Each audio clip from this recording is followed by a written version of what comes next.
A very hearty good morning to all my dear students. Welcome to GC Tech Hub CS tutorials.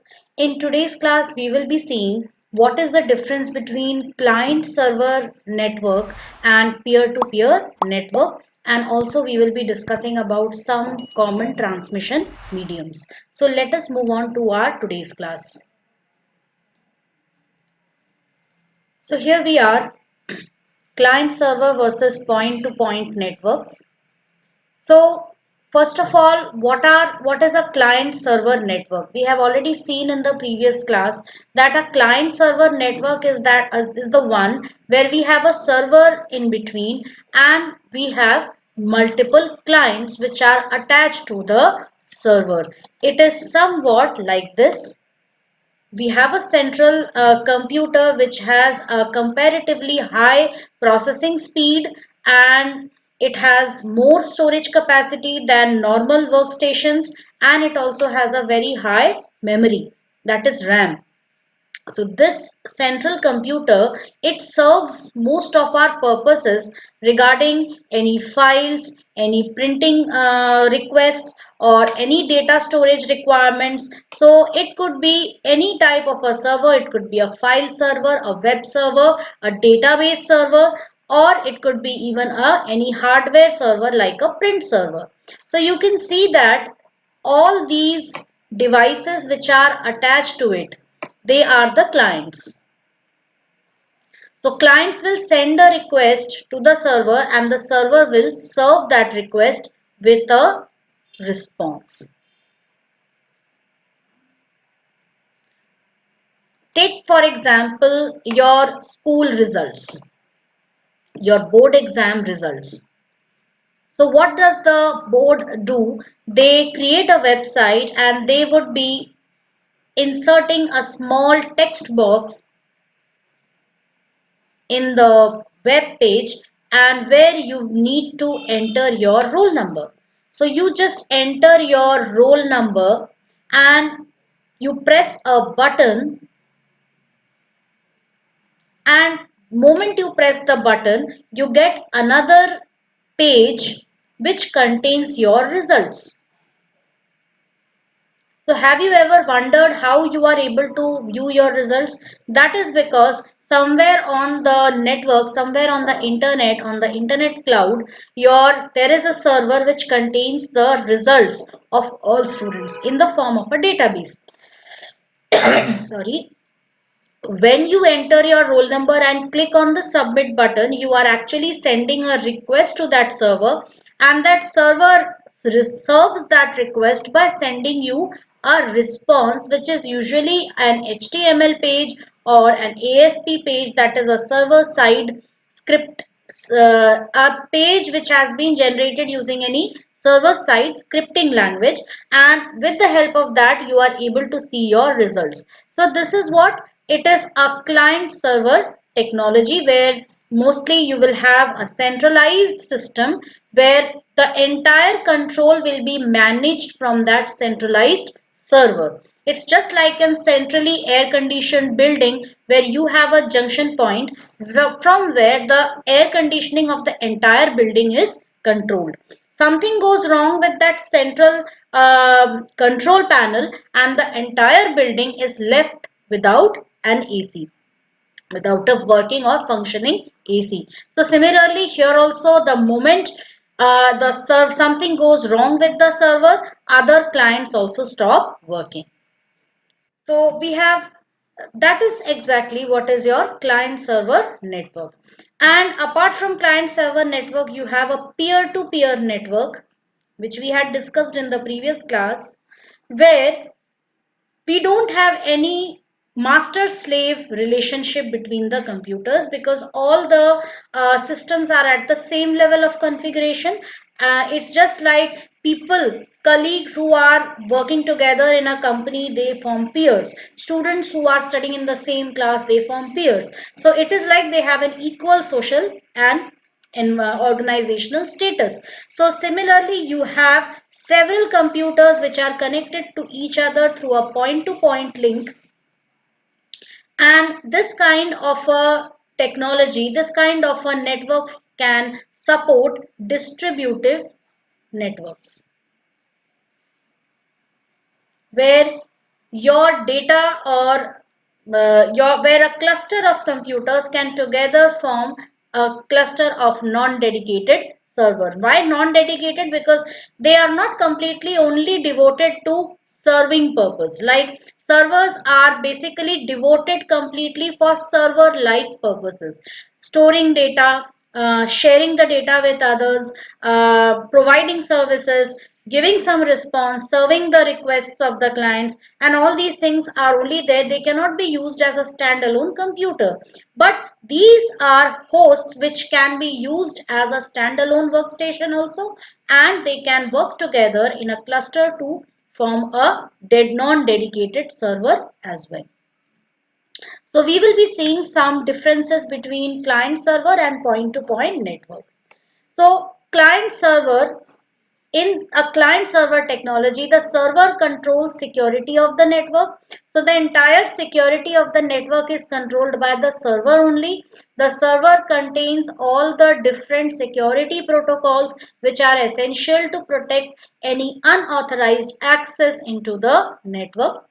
Whereas in a point-to-point network, no central control over security is there. It is very easy to break into a non-dedicated server link, because we just need to hack a computer and we can easily get into the entire uh, network.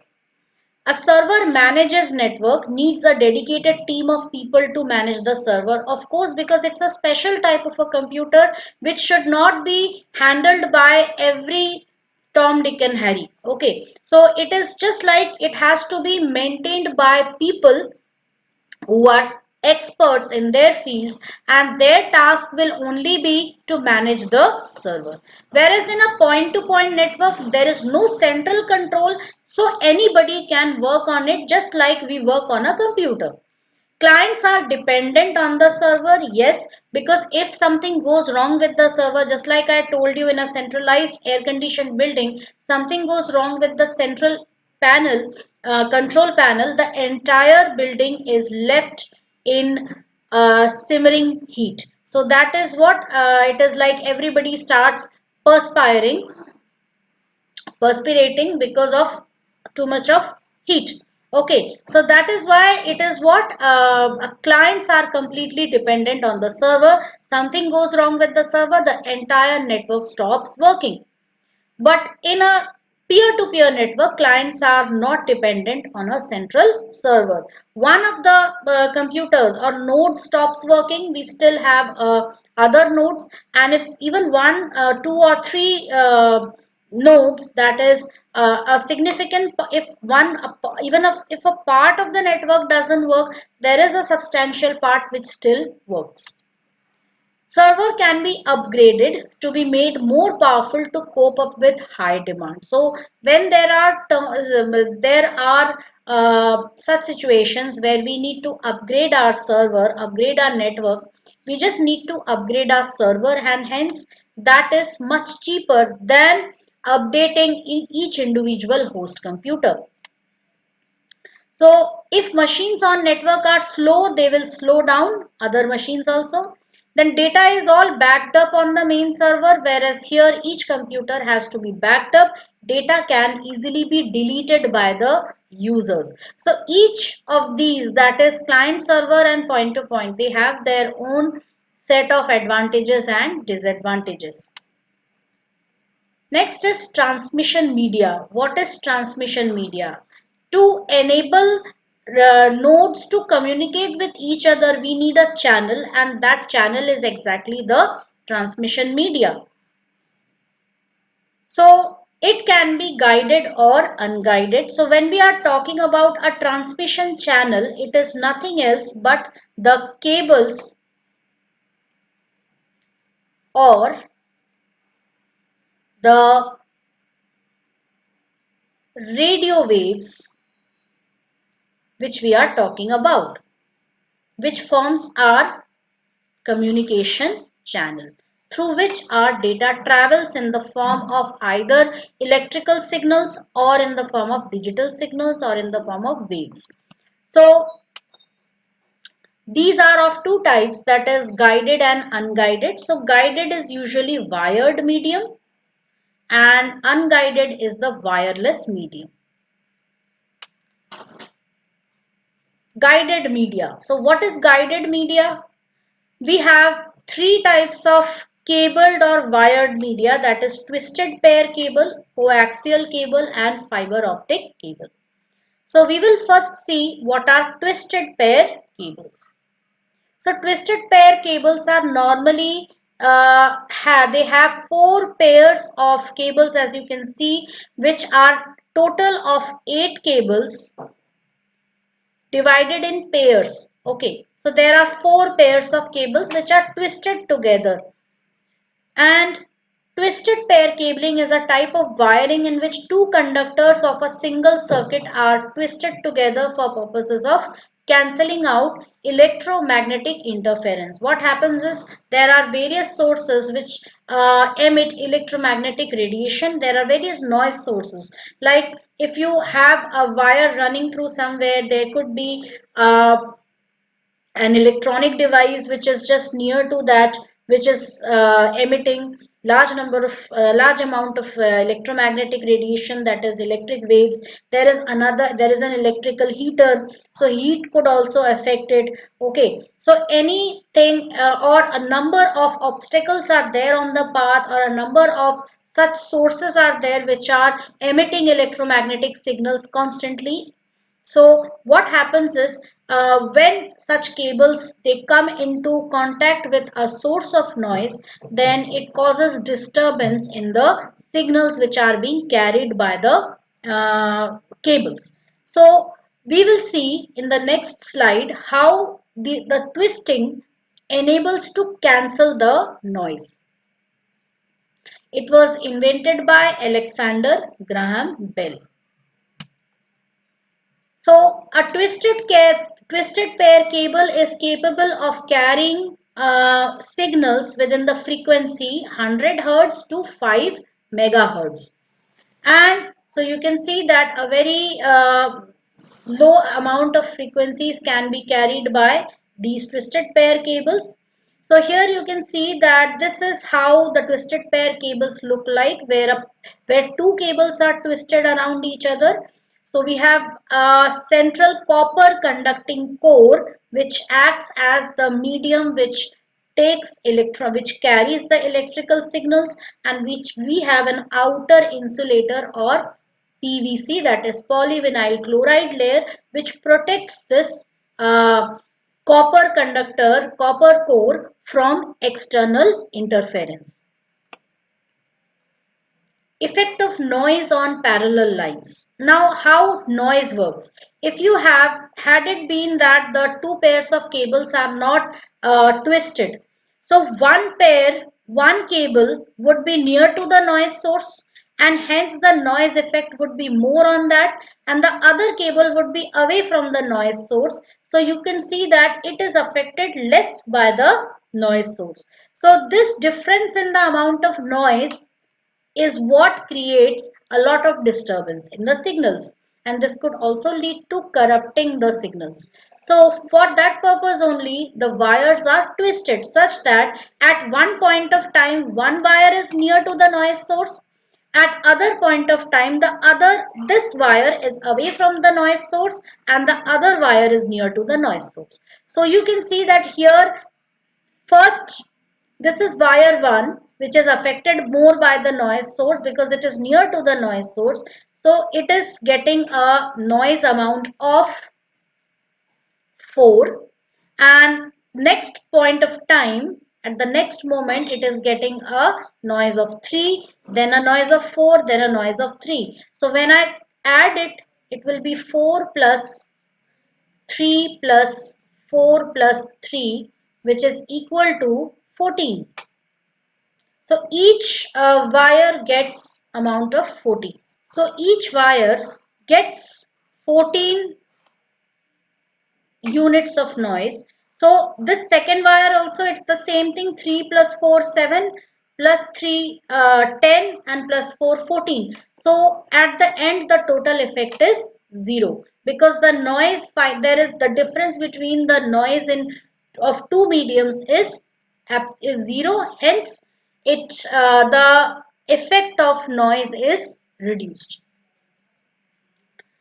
So twisted pair cables are used as a voice grade medium, and it is a basis of most office telephone wiring because it is suitable for carrying voice signals, and usually voice signals have lower frequencies than data signals, so it is quite suitable and even cost effective for carrying voice signals. It consists of two identical wires wrapped together in a double helix, as we have seen. Problems occur due to differences in the electrical characteristics, and for this reason LAN applications will tend to use a higher quality cable known as data grade medium.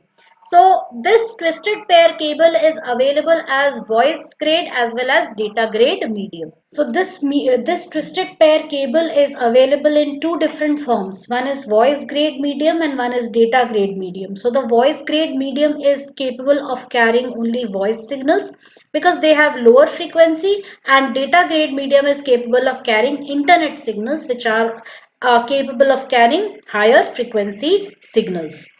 So the twisting of wires reduces crosstalk, which is the bleeding of a signal from one wire to another. That is, because of noise or interference or electromagnetic interference from external sources, the signal can leak out of the medium, and this is known as bleeding of signals, which can corrupt the actual data which has to reach its destination. Types, there are two types of twisted pair cables. One is the shielded twisted pair, which you can see in the first image, and one is the unshielded twisted pair, which you can see in the second image. So it is this shielded twisted pair. So over here, this shielded twisted pair, as you can see, it has an extra layer of aluminium or an extra metal sheath which covers these four pairs of cables, and apart from that there is a PVC jacket also. So this shielded twisted this shield provides extra protection from noise, and it is better as compared to unshielded twisted pair which doesn't have an extra protective sheath, just the four pairs and the PVC covering. Some advantages of twisted pair cable. So we will see that it is simple, it is easy to install and maintain, and it's quite flexible also. You can bend and turn it in any direction without breaking the wire. Physically flexible, low weight, can be easily connected, and very inexpensive. So these are some of the advantages of twisted pair cables. That is the reason why it is the most widely used cable type. Some disadvantages are it has high attenuation, that is, it has a very high interference, a very high susceptibility to interference, to be affected by noise, unable to carry a signal over long distances without the use of repeaters. So there is a segment limit, that is a length of that is a certain limit up to which you can carry the signal through these wires without using some extra devices to repeat or regenerate the signals. Low bandwidth, it can carry of course it can carry internet data also, but it has lower data carrying capacity. Supports max data rates of 1 mbps without conditioning and 10 mbps with conditioning. Conditioning means some extra device can be added to increase its bandwidth. Some UTP, that is unshielded twisted pair cable categories, are Cat 1, Cat 2 up to Cat 5. So Cat 1 is meant for voice grade communication, that is only for voice communication, voice calls, that is in the telephone lines, and Cat 2 to Cat 5 can be used for internet plus voice communication. So in within which Cat 5 is the most popular because it has the highest transmission rates of up to 1000 Mbps. That is nearly 1 Gbps, not 1 Gbps because that would be 1024 Mbps. Unshielded twisted pair has a plastic cover and it has 5 twisted pairs, as you can see over here. And these are the UTP cable connectors. So this UTP connectors are, there are 4 types of connectors, as you can see here. One is a 4 conductor connector, one is a 6 conductor connector, and one is an 8 conductor connector. So here you can see that there would be, it will be used for in case where there are only 4 pins inside the connector, inside the port. So this is the port and this is the connector which is used to terminate the wire at both ends to avoid signal leak. And this is 6 conductor connector which contains 6 pins, and this is 8 conductor port which contains 8 pins. So where UTP cables can have maximum segment length of 100 meters, STP, that is shielded twisted pairs, offers greater protection from interference and crosstalk, and segment length can also be increased. By segment length we mean that it can be, the cables can be used up to 100 meter without the use of any repeater to regenerate the signals. And this is how shielded twisted pair cable looks like, which contains twisted pair, and on top of it you can see an extra metal shield. So this metal shield provides protection from noise. So students, in today's class we have discussed twisted pair cable. In our next class we will be discussing about coaxial cables. So slowly we will take up these topics and we will try to cover them up. So twisted pair cables, as you saw, they are the most commonly available types of cables which are used widely in your Ethernet cables for connecting, for providing a connection between the modem and the CPU. And also you can use these cables for giving a connection between your phone jack, wall socket, and your telephone line. So this is how you can easily communicate using the transmission medium which is available at low costs, that is your twisted pair cables. In the next class we will study about coaxial cables.